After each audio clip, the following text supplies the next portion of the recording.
बजे स्पीकर कर जोर से फोन कर दे पैर में इतना गरम होके मस्ती में मचाए धूम नचे सारी टोली रात पर बजे बीट सब बोले बोले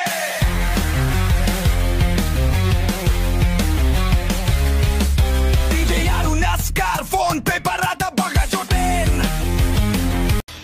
উঠালে রে দেবা উঠালে রে বাবা সবকিছু শেষ হলেও ইনার ভাট বকা শেষ হতেই চায় না। সোশ্যাল মিডিয়াতে এসে উৎপাত করে, যেন খেয়ে দেয়ে কোনো কাজ খুঁজে পায় না। পরোটা বেচা বাদে সবকিছু করতে চায়। পরোটা বেচতে গিয়ে কাকা মাল্টি ট্যালেন্টেড হয়ে যায়। গান হোক বা নাচ, কোনো কিছুই করতে পারে না। তাতে কি, ক্যামেরার সামনে লোক হাসাতে ছাড়ে না। কাকা নাকি ওয়ার্ল্ড ফেমাস, 400 কোটির ফেস।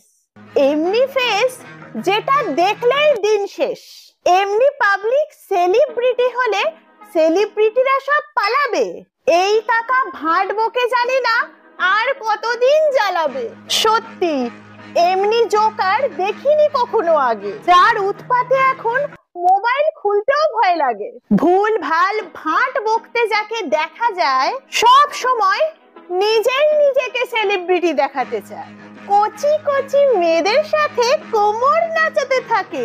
কিছু বেকার ব্লগারদের নিজের ম্যানেজার করে রাখে। সেই ভাটবাজ ডিজে অরুণ কাকাকে নিয়ে আজ খেলা হবে। তো দেরি না করে শুরু করে তবে। তো কেমন আছো সবাই? খুব ভালো। সবকিছুরই শেষ আছে, সেই মোবাইল রিচার্জ থেকে শুরু করে মানুষের জীবন পর্যন্ত। কিন্তু একজন আছে যার ভাট বকা শেষ হতেই চায় না। আমার সংবর্ধনা থেকে শুরু করে বিভিন্ন জায়গায় যেভাবে প্রমোশন করে বেড়াচ্ছে, এটা হচ্ছে ডিজে অরুণের কাজ। এই শুরু হয়ে গেছে। বিভিন্ন দোকান থেকে শুরু করে বিভিন্ন জায়গায় প্রমোশন করে। আর আমি যে দোকানে পাড়া দেবো সে দোকানে ভিউজ এন্ড সেল হু করে বাড়বে। তাই নাকি? তা বলছি কাকা, ইকোস্পেসের দোকানটা বন্ধ হলো কেন? ওখানে তো তুমি নিজে দাঁড়িয়ে থাকতে। দোকানগুলোর সমস্যা একটা হচ্ছে পার্টনারশিপে করেছিলাম, তার একটা প্রবলেম আছে, ইলেকট্রিক আছে। अरे कहना क्या चाहते हो?